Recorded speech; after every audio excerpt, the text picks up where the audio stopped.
Hello guys, അനിമെൻ്റോർ സ്റ്റോറീസിൻ്റെ പുതിയൊരു വീഡിയോയിലേക്ക് എല്ലാവർക്കും സ്വാഗതം. ഈ വീഡിയോയിൽ നമ്മൾ കാഗുറ ബച്ചിയുടെ ചാപ്റ്റേഴ്സ് 119ഉം 120ഉമാണ് എക്സ്പ്ലെയിൻ ചെയ്യാനായിട്ട് പോകുന്നത്. നിങ്ങളുടെ അറിവിലേക്കായിട്ടൊരു കാര്യം പറയാം. നമ്മുടെ കാഗുറ ബച്ചി മാങ്ക ഇപ്പോൾ ഒരു ബ്രേക്കിലാണ് ഉള്ളത്. 125 ചാപ്റ്റർ വരെയാണ് ഇപ്പോൾ റിലീസായിരിക്കുന്നത്. ബാക്കി ഇനി ഓഗസ്റ്റിലേ ഉണ്ടാവൂ. എക്സാക്റ്റ് ആയിട്ടുള്ള ഒരു ഡേറ്റ് അവർ പറഞ്ഞിട്ടില്ല. സോ നമുക്കിനി 5 ചാപ്റ്റർ കൂടിയേ കവർ ചെയ്യാനുള്ളൂ. അത് ഞാനിപ്പോൾ പതുക്കെ ചെയ്യാം. നിങ്ങളുടെ ഒരു ആസ്വാദനത്തിനും അത് തന്നെ ആയിരിക്കും നല്ലത്. അപ്പോൾ അത്രേ ഉള്ളൂ. ഈ വീഡിയോ ഇഷ്ടപ്പെടുകയാണെങ്കിൽ ഉറപ്പായിട്ടും ലൈക്ക്, കമൻറ്റ്, ഷെയർ, ഹൈപ്പ് ഒക്കെ ചെയ്ത് നല്ലൊരു സപ്പോർട്ട് തരിക. അതേപോലെ തന്നെ നമ്മളുടെ ചാനൽ സബ്സ്ക്രൈബ് ചെയ്യാനുള്ളവർ ഇപ്പോൾ തന്നെ മറക്കാതെ ഒന്ന് സബ്സ്ക്രൈബ് കൂടി ചെയ്തു വെച്ചേക്കണേ. സോ ഇനി ഒട്ടും തന്നെ സമയം കളയാതെ നേരെ നമുക്ക് നമ്മുടെ ചാപ്റ്റേഴ്സിലേക്ക് കിടക്കാം. ഇപ്പോൾ ചാപ്റ്റർ തുടങ്ങുമ്പോൾ മിക്കാബോഷി ക്ലാനിൻ്റെ ഒരു ഫ്ലാഷ് ബാക്ക് ആണ് കാണിക്കുന്നത്. അതായത് ആദ്യം ഈ ജപ്പാൻ ഭരിച്ചിരുന്നത് ഈ മിക്കാബോഷി ക്ലാൻ ആയിരുന്നു. പിന്നെ സോഗ ക്ലാൻ അധികാരത്തിൽ വന്നു. അവരിവരെ തുരത്തി ഓടിച്ചു. ആദ്യം മിക്കാബോഷിക്കാർ സൗത്ത് ഈസ്റ്റ് ഭാഗത്തുള്ള ഒരു ഐലൻഡിൽ അഭയം തേടി. അവിടെ ഒരു വലിയ കല്ല് അവരുടെ ശ്രദ്ധയിൽപ്പെട്ടു. അവർ ആ കല്ലിനോട് പ്രാർത്ഥിച്ചു. അതായത് ഞങ്ങളുടെ വരും തലമുറക്കാരെങ്കിലും സമാധാനത്തിൽ ജീവിക്കാൻ ഇടവരണമെന്ന്. ശേഷമാണ് ഈ സൗത്ത് ഈസ്റ്റ് ഐലൻഡിൽ അഭയം തേടിയിരിക്കുന്ന ഇവരെ സോഗ ക്ലാനിന്റെ ലീഡറായിട്ടുള്ള ഉക്കിസാനെ സോഗ കണ്ടെത്തി മൊത്തത്തിൽ ഇല്ലാതാക്കിയത്. ഉക്കിസാനെ ഇവരെ തീർത്ത് കടലിൽ തള്ളുന്ന ഒരു വിഷ്വൽ ഇപ്പം നമ്മളെ കാണിക്കുന്നുണ്ട്. ഇപ്പോൾ ഉക്കിസാനയുടെ ആ പുറകിലായിട്ട്, അതായത് തലയുടെ പുറകിലായിട്ട് ഒരു കറുത്ത വളയം കാണാൻ സാധിക്കുന്നുണ്ട്. എന്തെങ്കിലും മന്ത്രവിദ്യയുടെ ആയിരിക്കും അത്. ഇപ്പോൾ മിക്കാബോഷിയിലെ രാജാവും ഇവർ പ്രാർത്ഥിച്ചിരുന്ന ആ കല്ലുൾപ്പെടെയാണ് കടലിലേക്ക് പോകുന്നത്. അതായത് ആ വലിയ ഡാറ്റൻസക്കി. ഇപ്പോൾ ഈ ഒരു അവസരത്തിൽ മിക്കാബോഷിക്കാരുടെ ആ പ്രാർത്ഥനയ്ക്ക് ഈ കല്ല് ഉത്തരം നൽകി എന്നാണ് പറയുന്നത്. മിക്കാബോഷിയുടെ രാജാവിന് അതിന്റെ പവേഴ്സ് ഉപയോഗിക്കാനായിട്ട് പറ്റി. അങ്ങനെ സമുദ്രത്തിന്റെ അടിത്തട്ടിലെ പുള്ളിക്കാരൻ മിക്കാബോഷിക്കാർക്ക് വേണ്ടി ഒരു രാജ്യം തന്നെ നിർമ്മിക്കുകയാണ്. ഗ്ലോബ് പോലെ ഒരു വലിയ സ്ട്രക്ചർ നമുക്കിപ്പോൾ കാണാൻ പറ്റും. അതിനുള്ളിൽ കുറേ മിക്കാബോഷി നിവാസികളും പിന്നെ സെൻട്രലായിട്ട് ആ ഡാറ്റൻസക്കിയുടെ കല്ലും നമുക്ക് കാണാം. മുകൾ തട്ടിലെ ഭൂമിയിൽ സോഗ ക്ലാൻ ശക്തി പ്രാപിച്ചു വന്നപ്പോൾ ഇവരിവിടെ കടലിനടിയിൽ ഇങ്ങനെ ഒളിച്ചു താമസിച്ചു. സോ ഇപ്പോൾ പ്രസന്റിലെ ഇരിഷിമയിലെ ആ മിക്കാബോഷിയിലെ ആ കിളവൻ മാത്രമേ ഉള്ളല്ലോ. ഷിബ ഇപ്പോൾ പറയുന്നുണ്ട് ഇനി നിങ്ങളും കൂടിയേ ബാക്കിയുള്ളൂ എന്ന്. ആ കിളവൻ ഇപ്പോൾ അവിടെ നിൽക്കുന്ന ഹിരോട്ടോയോട് ചോദിക്കുന്നുണ്ട്, നീയും ഒരു സോഗയാണല്ലേ?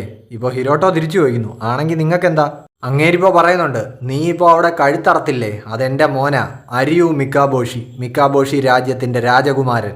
ഷിബ ഇപ്പോൾ പറയുന്നുണ്ട്, സമാധാനം സംസാരിക്കാൻ വന്ന 2 ജാപ്പനീസ് ഡെലിഗേറ്റ്സുകളെയാണ് നിങ്ങളുടെ മകൻ കൊന്നത്. പ്രശ്നം ഇത്രയും വഷളാക്കിയത് നിങ്ങൾ തന്നെയാണ്. ഞങ്ങൾ ഈ ചെയ്തതൊക്കെ സെൽഫ് ഡിഫെൻസിന്റെ ഭാഗം മാത്രമാണ്. ഷിബ എന്നിട്ട് ഇപ്പോൾ ഇയാളോട് പറയുന്നുണ്ട്, ഇനി നമ്മൾ 2 പേരുടെ ഭാഗത്തും രക്തച്ചൊരിച്ചിൽ വേണ്ട. ഈ ശേഷിക്കുന്ന ഒരു ജാപ്പനീസ് ഡെലിഗേറ്റിനെയെങ്കിലും ഞങ്ങൾക്ക് ജീവനോടെ അയാളുടെ വീട്ടിലെത്തിക്കണം. നിങ്ങളുടെ മകൻ അവിടുത്തെ രാജകുമാരനാണെന്നല്ലേ പറഞ്ഞത്? അപ്പോൾ നിങ്ങളായിരിക്കും രാജാവ് അല്ലേ എന്ന് ഷിബ ഇയാളോട് ചോദിക്കുന്നു. ഇങ്ങേര് പെട്ടെന്ന് ഇപ്പോൾ പറയുന്നുണ്ട്, എനിക്കിനി നിങ്ങളോടൊന്നും സംസാരിക്കാനില്ല. ഞാനിവിടെ ഒരു കാഴ്ചക്കാരനായിട്ട് വന്നവൻ മാത്രമാണ്. ഇപ്പം ഇത് കേട്ടിട്ട് ഷിബയൊക്കെ ഇങ്ങനെ ഒന്ന് ഞെട്ടുന്നുണ്ട്. മാഷിറോ ആണെങ്കിലും ഇപ്പം നോക്കുമ്പോൾ ആ ശേഷിക്കുന്ന ഒരു ജാപ്പനീസ് ഡെലിഗേറ്റ് ഉണ്ടല്ലോ, അയാളുടെ കണ്ണിൽ നിന്ന് ചോരയൊക്കെ വന്ന് അയാളിങ്ങനെ മരിച്ചവിട്ടിരിക്കുന്നു. ഇപ്പോൾ അവിടെ ആ കഴുത്തറുത്ത് കിടന്നിരുന്ന അരിയു മിക്കാബോഷി മിന്നൽ വേഗത്തിൽ മാഷിറോയുടെ അടുത്തേക്ക് വരുന്നുണ്ട്. വന്നു എന്ന് മാത്രമല്ല, അവനിപ്പോൾ മാഷിറോയുടെ വയറ് ഇടിച്ച് തുളച്ചിട്ടുണ്ട്. ഷിബ അടക്കം എല്ലാവരും ഇത് കണ്ട് ഞെട്ടുന്നുണ്ട്. കാര്യം അൺഎക്സ്പെക്റ്റഡ് ആയിട്ടുള്ള ഒരു മൂവ് ആയിരുന്നു. ഇപ്പോൾ അരിയുവിന് നേരെ എല്ലാ സൈഡിൽ നിന്നും മാഷിറോ അക്കു എന്ന് പറയുന്ന മന്ത്രവിദ്യ ആ പ്രഷർ ഉപയോഗിക്കുന്നുണ്ട്.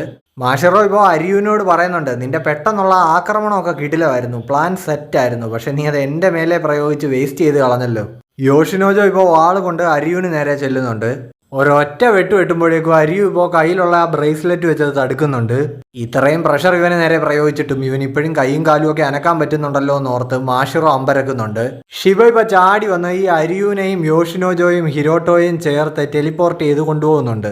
മാഷിറോയോട് ഇവിടെ ഇരുന്ന് റെസ്റ്റ് എടുത്തോളാനും ഷിബ പറയുന്നുണ്ട്. സോ ഷിബ ഇപ്പോൾ ഈ ഐലൻഡിനുള്ളിൽ തന്നെയുള്ള ഒരു കാട്ടിലേക്കാണ് ഇവനെ ടെലിപ്പോർട്ട് ചെയ്ത് കൊണ്ടുപോയിരിക്കുന്നത്. ഷിബ ഇപ്പോൾ ഇങ്ങനെ അമ്പരക്കുന്നുണ്ട്. അതായത് ഹിരോട്ടോ ഇവന്റെ കഴുത്തറത്ത് കൊന്നു എന്നാണ് വിചാരിച്ചത്. പിന്നെ ഇവൻ എങ്ങനെ ഇങ്ങനെ ഒളിഞ്ഞിരുന്ന ഒരു ആക്രമണം നടത്തി? ഹിരോട്ടോ ഇപ്പോൾ ഒരു മന്ത്രവിദ്യ പ്രയോഗിക്കുന്നുണ്ട്, കുറോട്സുച്ചി. ഇപ്പോൾ അരിയു ആ നിൽക്കുന്ന സ്ഥലത്ത് ഒരു വലിയ പ്രഷർ വന്നിട്ട് അവൻ താഴേക്ക് പോകുന്നുണ്ട്. ഹിരോട്ടോ ഇപ്പോൾ എയറിൽ ഇങ്ങനെ ഉയർന്നു പൊങ്ങി നിൽക്കുകയാണ്. അവന്റെയും തലയുടെ പുറകിൽ ആ ബ്ലാക്ക് വളയം കാണാം. സോ ഈ കുറോട്സുച്ചി എന്ന് പറയുന്ന മന്ത്രവിദ്യ സോഗ ക്ലാനിലെ പുരുഷന്മാർക്ക് കൈമാറി വരുന്ന ഒന്നാണ്. ഇത് പ്രയോഗിക്കണമെങ്കിൽ അപാരമായിട്ടുള്ള ഫിസിക്കൽ സ്കില്ലും അതേപോലെ തന്നെ സോർട്ട് ഫൈറ്റിങ്ങിലും സ്കില്ല് വേണം. ഇപ്പോൾ ഇതിന്റെ വെയിറ്റിലും പ്രഷറിലും അരിയു ഇങ്ങനെ താഴേക്ക് പൊക്കോണ്ടിരിക്കുകയാണ്. അതേപോലെ തന്നെ ഹിരോട്ടോയുടെ തലയുടെ പുറകിൽ ആ കറുത്ത വളയവും അവൻ ശ്രദ്ധിക്കുന്നുണ്ട്. സോ ഞങ്ങളുടെ പൂർവികരെ കടലിനുള്ളിലേക്ക് താഴ്ത്തിയ അതേ മന്ത്രവിദ്യ തന്നെയാണിത് എന്ന് അവൻ മനസ്സിലാക്കുന്നുണ്ട്. നിലവിൽ സോഗ ക്ലാനിൽ കുറോട്സുച്ചി പ്രയോഗിക്കാൻ കഴിവുള്ള ഒരേ ഒരാൾ ഹിരോട്ടോ സോഗ. ഇപ്പോൾ താഴേക്ക് വന്ന് ലാൻഡ് ചെയ്യുന്ന ഹിരോട്ടോ കയ്യിലിരിക്കുന്ന ആ സോഡ ഒന്ന് റീഗ്രിപ്പ് ചെയ്തിട്ട് വീണ്ടും ഫോഴ്സിൽ തറയിലേക്ക് അടിക്കുന്നുണ്ട്.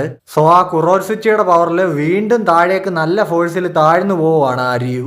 ഇപ്പോൾ മാഷിറോ നോക്കുമ്പോൾ ആ ബീച്ചിൽ തലയേറ്റ് കിടക്കുന്ന ആ സോൾജിയർ ഉണ്ടല്ലോ മിക്കാബോഷിയിലെ, മാഷിറോയുടെ വാള് കൊണ്ട് തലയേറ്റ് പോയവൻ, അവന്റെ ആ തല ഇങ്ങനെ സംസാരിക്കുകയാണ്. അതിങ്ങനെയാണ് പറയുന്നത്, അതായത് നമ്മൾ ഇനി ഒരിക്കലും പട്ടിണി അനുഭവിക്കേണ്ടി വരില്ല, ആ കല്ല് എന്തു വന്നാലും നമ്മൾ ശത്രുക്കൾക്ക് വിട്ടു നൽകില്ല, ഇത് നമുക്ക് വാക്ക് തന്നിട്ടുള്ള കാര്യമാണ്.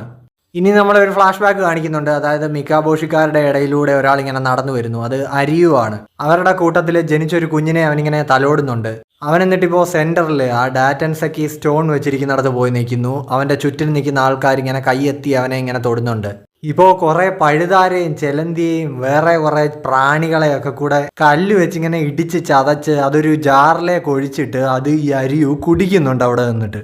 എന്നിട്ടിപ്പോൾ അവൻ ഈ ചുറ്റും കൂടി നിൽക്കുന്ന ആൾക്കാരോട് പറയുന്നുണ്ട്, നമ്മുടെ ശത്രു എന്ന് പറയുന്നത് സോഗ ക്ലാനാണ്, നമ്മൾ ഇനി ഒരിക്കലും പട്ടിണി അനുഭവിക്കാൻ പാടില്ല, ശത്രുക്കൾ നമ്മളുടെ കയ്യിൽ നിന്നും ഈ കല്ല് കൈക്കലാക്കാനും പാടില്ല. ഇപ്പോൾ ഇവരുടെ ഈ ഒരു സാമ്രാജ്യം സൃഷ്ടിച്ചിരിക്കുന്നത് തന്നെ ഡാറ്റൻസക്കിയുടെ ഒരു പവർ വെച്ചിട്ടാണ്. ഇവരുടെ കൂട്ടത്തിൽ 6 പേരെ ഈ സാമ്രാജ്യത്തിന്റെ ഗാർഡിയൻസ് ആയിട്ട് തെരഞ്ഞെടുത്തിട്ടുണ്ട്. മിക്കാബോഷിയിലെ ആദ്യത്തെ ആ രാജാവിന്റെ ലെവലിൽ പൊട്ടൻഷ്യൽ ഉള്ള ആൾക്കാരാണ് ഇവർ ഈ 6 പേര്. കാര്യം അവർക്ക് ഡാറ്റൻസക്കിയുടെ ട്രൂ റിലം പുറത്തെടുക്കാൻ കഴിയും, ഫുൾ പൊട്ടൻഷ്യലിൽ അത് പ്രയോഗിക്കാൻ കഴിയും. ഇപ്പോൾ അതെന്താണെന്ന് നോക്കിക്കഴിഞ്ഞാൽ ഒരു എൻവയോൺമെന്റിനെ തന്നെ, ഒരു പരിസ്ഥിതിയെ തന്നെ പൂർണ്ണമായിട്ട് മാറ്റിമറിക്കാൻ കഴിയുന്ന ഒരു മന്ത്രവിദ്യയാണ്.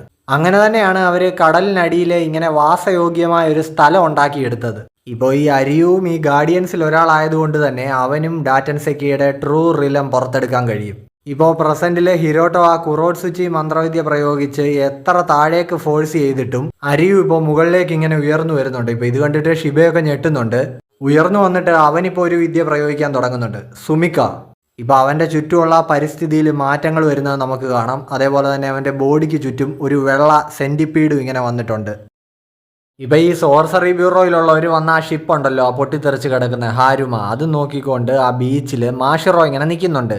ഇപ്പോൾ സുമിക്ക ആക്ടിവേറ്റ് ചെയ്ത അരിയുവിന് ചുറ്റുമുള്ള ആ ഏരിയ ചേഞ്ച് ചെയ്യുന്നതായിട്ട് ഷിബ ഇങ്ങനെ കാണുന്നുണ്ട്.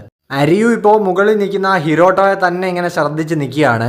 ഇപ്പോൾ ഈ ഹിരോട്ടോ സോഗോയുടെ പവർ എന്ന് പറയുന്നത് മനുഷ്യരാശിയിലെ തന്നെ ഏറ്റവും സ്ട്രോങ്ങസ്റ്റ് ആയിട്ടുള്ള ഒരു പവറായിട്ടാണ് കണക്കാക്കുന്നത്. മിക്കാബോഷിക്കാരെ കടലിൽ താത്ത പവറാണ്. സോ ഈ കുറോട്സുച്ചിയുടെ ഗ്രാവിറ്റി ഭയങ്കര ഫോഴ്സാണ്. അത് ഹിരോട്ടോയുടെ സ്പീഡ് കുറച്ചുകൂടി ആക്സിലറേറ്റ് ചെയ്യും. ഇപ്പോൾ ഹിരോട്ടോ അരിയുവിന് നേരെ പാഞ്ഞു ചെല്ലുന്നുണ്ട്. പക്ഷേ അരിയു ഇപ്പോൾ ഹിരോട്ടോയുടെ ഈ മൂവിനോട് റിയാക്ട് ചെയ്യുന്നുണ്ട്. ഹിരോട്ടോയുടെ ആ തല ഇങ്ങോട്ട് പിടിച്ച് താഴേക്ക് വെച്ചിട്ട് പറ അവനെ അരിയു ഇടിക്കുന്നുണ്ട്. ഇപ്പൊ അവനെ ഇങ്ങനെ ഇടിച്ച് താത്തിട്ട് അരിയു ഇങ്ങനെ മുകളിൽ നിൽക്കുമ്പോഴേക്കും ശിവ പെട്ടെന്ന് വന്നിട്ട് അരിയുവിനെ ടെലിപ്പോർട്ട് ചെയ്യാനായിട്ട് നോക്കുന്നുണ്ട്. പക്ഷെ അതിന് പറ്റുന്നില്ല. ഇപ്പോൾ ശിവ ചിന്തിക്കുന്നുണ്ട്, ഇവന്റെ ദേഹത്ത് ഇനി മന്ത്രവിദ്യ ഏക്കില്ലേ? സോ ഇപ്പോൾ അരിയു ഇടിച്ച് നിലത്തിട്ടിരിക്കുന്ന ഹിരോട്ടോയെ പിടിച്ചോണ്ട് ഷിബ അവിടുന്ന് മാറുന്നുണ്ട്. ഇപ്പൊ ഈ ടെലിപ്പോർട്ട് ചെയ്ത ഷിബയുടെ കഴുത്തിന് നിമിഷ നേരം കൊണ്ട് അരിയു പിടുത്തം ഇടുന്നുണ്ട്. എന്നിട്ട് ഷിബയെ ഹിരോട്ടോയെ അവൻ 2 സൈഡിലേക്ക് തൂക്കി എറിഞ്ഞ് തെറിപ്പിച്ചിരിക്കുകയാണ്. ഹിരോട്ടോ ഇപ്പോൾ മാഷിറോ കിടക്കുന്ന ആ ബീച്ചിന്റെ സൈഡിലേക്ക് തെറിച്ചു വീഴുന്നുണ്ട്. ഇപ്പോൾ മാഷിറോ ആണെങ്കിലും മിസ്റ്റർ ഹിരോട്ടോ എന്ന് വിളിക്കുന്നു. ഷിബയാണെങ്കിൽ ഒരു മരത്തിൽ പോയിടിച്ച് ക്രാഷായി അവിടെ കിടപ്പുണ്ട്. ഇപ്പോൾ യോഷിനോജോ മീശയും പിരിച്ചുകൊണ്ട് കളത്തിൽ ഇറങ്ങിയിട്ടുണ്ട്. പുള്ളി ആകെ എക്സൈറ്റഡ് ആണ്. അങ്ങേര് ചിന്തിക്കുന്നുണ്ട്, ഇവൻ ഇനി ഡാറ്റൻസക്കിയുടെ മാസീവായിട്ടുള്ള പവർ ഇവന്റെ മന്ത്രവിദ്യയിലേക്ക് അപ്ലൈ ചെയ്തിട്ടുണ്ടോ? അല്ലാതെ പിന്നെ എങ്ങനെയാണ് അത്രയും സ്പീഡിൽ ഇവൻ മാഷിറോയെ അറ്റാക്ക് ചെയ്തത്? അതൊക്കെ പോട്ടെ, ഷിബയുടെ ഹിരോട്ടോയുടെ സ്പീഡിനെ പോലും അവൻ കൗണ്ടർ ചെയ്തില്ലേ? ഇതിന്റെ പിന്നിൽ എന്തോ ഒരു ട്രിക്ക് ഉണ്ടായിരിക്കണം. സോ ഇങ്ങനെ പല ചിന്തകളിൽ നിൽക്കുന്ന യോഷിനോജോ പെട്ടെന്ന് അയാളുടെ പിറകിലേക്ക് വാള് വീശുന്നുണ്ട്. ഇപ്പോൾ കാര്യം എന്താണെന്ന് വെച്ചാൽ അവിടെ അരിയു നിപ്പുണ്ടായിരുന്നു. അരിയു അറ്റാക്ക് ചെയ്യാൻ വരുന്നത് യോഷിനോജോ സെൻസ് ചെയ്തു. ഇപ്പോൾ യോഷിനോജോയുടെ അറ്റാക്ക് അരിയു ആ കയ്യിലിരിക്കുന്ന കവചം വെച്ച് ബ്ലോക്ക് ചെയ്യുന്നുണ്ട്. അതേപോലെ തന്നെ യോഷിനോജോ അയാളുടെ നാക്ക് സ്വയം കടിച്ച് ചോര വരുത്തിയിരിക്കുന്നതും കാണാം. ഇപ്പോൾ ഇതെന്താണെന്ന് വെച്ച് കഴിഞ്ഞാൽ യോഷിനോജോയുടെ ഒരു തിയറി, അതായത് അരിയു ഈ അറ്റ്മോസ്ഫിയർ മൊത്തത്തിൽ ചേഞ്ച് ആക്കി, അതായത് ഇവിടെയൊക്കെ വിഷമുള്ളതാക്കി. അതുകൊണ്ട് തന്നെ ഇവരുടെ എല്ലാം സെൻസ് ചെയ്യാനുള്ള പവർ ഡൗൺ ആയി. സോ ഈ ഒരു ഒറ്റ ഊഹത്തിന്റെ പുറത്ത് യോഷിനോജോ സ്വന്തം നാക്ക് കടിച്ചു മുറിച്ചു. സോ ആ വേദന ഫീൽ ചെയ്തപ്പോൾ പുള്ളിയുടെ സെൻസസ് കുറച്ചുകൂടെ സ്റ്റിമുലേറ്റ് ആയി. സോ ജസ്റ്റ് ഇങ്ങനെ ഒരു തിയറിയുടെ ബലത്തിൽ ഇയാൾ സ്വന്തം നാക്ക് കടിച്ചു മുറിക്കുന്ന ലെവലിലേക്ക് വരെ പോയല്ലോ എന്ന് അരിയു ഇങ്ങനെ ചിന്തിക്കുന്നുണ്ട്. യോഷിനോജോ ഇപ്പോൾ അരിയുവിനോട് പറയുന്നുണ്ട്, ഹേയ്, ഇത് നമ്മുടെ ഫസ്റ്റ് ഫൈറ്റ് ആണെന്ന് വെച്ച് നീ ഒട്ടും കുറയ്ക്കാൻ നിൽക്കണ്ട, നിന്റെ ഫുൾ പവർ എടുത്ത് എൻ്റെ നേരെ വാ, ഇത് ക്ലൈമാക്സ് ആടാ. ഹിരോട്ടോ ഇപ്പോൾ മാഷിറോയോട് പറയുന്നുണ്ട്, യുവമാർക്ക് റീജനറേഷൻ പവർ ഉണ്ട്, അതുകൊണ്ടല്ലേ ചത്തവനിപ്പോൾ തിരിച്ചു വന്നിരിക്കുന്നത്. പിന്നെ അവനിപ്പോൾ അസാധ്യ പവറും ഉണ്ട്. സാധാരണ അറ്റാക്കുകളോ അല്ലെങ്കിൽ നമ്മുടെ മന്ത്രവിദ്യയോ ഒന്നും അവൻ്റെ അടുത്ത് ഏശില്ല. എന്നാൽ നമുക്ക് കായികമായിട്ട് അവന്മാരെ നേരിട്ടാലോ എന്ന് മാഷിറോ ചോദിക്കുന്നു. ഇപ്പോൾ മാഷിറോ അവൻ്റെ ആ അക്കു എന്ന് പറയുന്ന പവർ വെച്ചിട്ട് ആ ഹാരുമ എന്ന് പറയുന്ന ആ ഫുള്ള് ഷിപ്പിനെയും 4 സൈഡിൽ നിന്ന് ഫോഴ്സ് കൊടുക്കുകയാണ്. ഹിരോട്ടോ ഇപ്പോൾ ചോദിക്കുന്നുണ്ട്, മാഷിറോ നീ എന്തായി ചെയ്യുന്നേ? മാഷിറോ ഇപ്പോൾ പറയുന്നുണ്ട്, നിങ്ങളുടെ കൂടെ വർക്ക് ചെയ്യാൻ കഴിഞ്ഞതിൽ എനിക്ക് ഒരുപാട് അഭിമാനമുണ്ട് ഗൈസ്. നമ്മൾ തിരിച്ച് നാട്ടിലെത്തുന്നതിന് മുൻപായിട്ട് എന്നാൽ കഴിയുന്ന ഒരു ചെറിയ ഹെൽപ്പ് കൂടി എനിക്കിവിടെ ചെയ്യണം. ഒരു കൂറ്റൻ ഇരുമ്പ് ഷിപ്പാണ് ഇവൻ ഈ കംപ്രസ് ചെയ്യാൻ നോക്കുന്നതെന്ന് ഹിരോട്ടോ ഇങ്ങനെ ചിന്തിക്കുന്നു. മാഷിറോ ഇപ്പോൾ പറയുന്നുണ്ട്, ആ നാറിയെ നമുക്കൊരു വലിയ ഇരുമ്പുണ്ട വെച്ചങ്ങ് ചതച്ച് കളയാം. ഇപ്പോൾ യോഷിനോജോ അരിയുവിന് നേരെ വാൾ വീശുന്നുണ്ട്. ഇപ്പോൾ അരിയു ആണെങ്കിൽ പെട്ടെന്ന് അവിടുന്ന് മാറുന്നുണ്ട്. എന്നിട്ട് വിത്തിൻ സെക്കൻഡ്സ് യോഷിനോജോയുടെ ഒരു കൈയും വെട്ടി ദൂരെ എറിഞ്ഞിട്ട് അയാളുടെ വയറും ഇടിച്ച് തുളയ്ക്കുന്നുണ്ട് അവൻ. ഇപ്പോൾ അരിയു ആ വയറ്റിലേക്ക് ഇടിച്ചു തുളച്ചു വെച്ചിരിക്കുന്ന അവൻ്റെ കയ്യിൽ യോഷിനോജോ പെട്ടെന്ന് കയറി പിടിക്കുന്നുണ്ട്.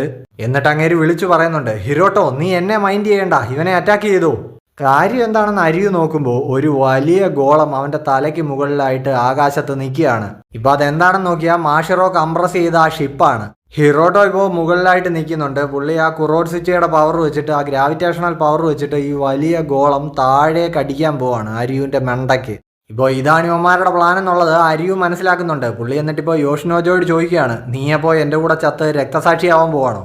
യോഷിനോജോ ഇപ്പോൾ അത് കേട്ട് ഇങ്ങനെ ചിരിച്ചോണ്ട് നിൽക്കുന്നു. ഷിബ ഇപ്പോൾ പെട്ടെന്ന് ഇങ്ങോട്ട് ടെലിപോർട്ടായി വന്നിട്ട് യോഷിനോജോയും പിടിച്ചോണ്ട് അവിടുന്ന് മാറുന്നുണ്ട്. കൂട്ടത്തിൽ തന്നെ പുള്ളി അരിയുവിനോട് പറയുന്നുണ്ട്, ആ വരുന്ന ഇരുമ്പുണ്ട അത് നിനക്ക് ഒറ്റയ്ക്ക് തിന്നാനുള്ളതാടാ.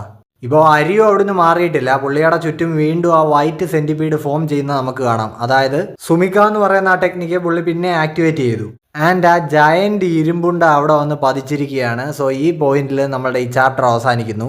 നിങ്ങൾക്ക് എല്ലാവർക്കും വീഡിയോ ഇഷ്ടപ്പെട്ടു എന്ന് കരുതുന്നു. ഇഷ്ടപ്പെട്ട് കഴിഞ്ഞാൽ ഉറപ്പായിട്ടും ലൈക്ക്, കമൻറ്റ്, ഷെയർ, ഹൈപ്പോ ഒക്കെ ചെയ്ത് നല്ലൊരു സപ്പോർട്ട് തരിക. അതേപോലെ തന്നെ നമ്മുടെ ചാനൽ ഇനിയും സബ്സ്ക്രൈബ് ചെയ്യാനുള്ളവർ ഇപ്പോൾ തന്നെ മറക്കാതെ ഒന്ന് സബ്സ്ക്രൈബ് കൂടി ചെയ്ത് വെച്ചേക്കണേ. സോ അപ്പോൾ അടുത്ത ചാപ്റ്റേഴ്സുമായിട്ട് പെട്ടെന്ന് കാണുന്നവരേക്കും എല്ലാവർക്കും ബൈ ബൈ.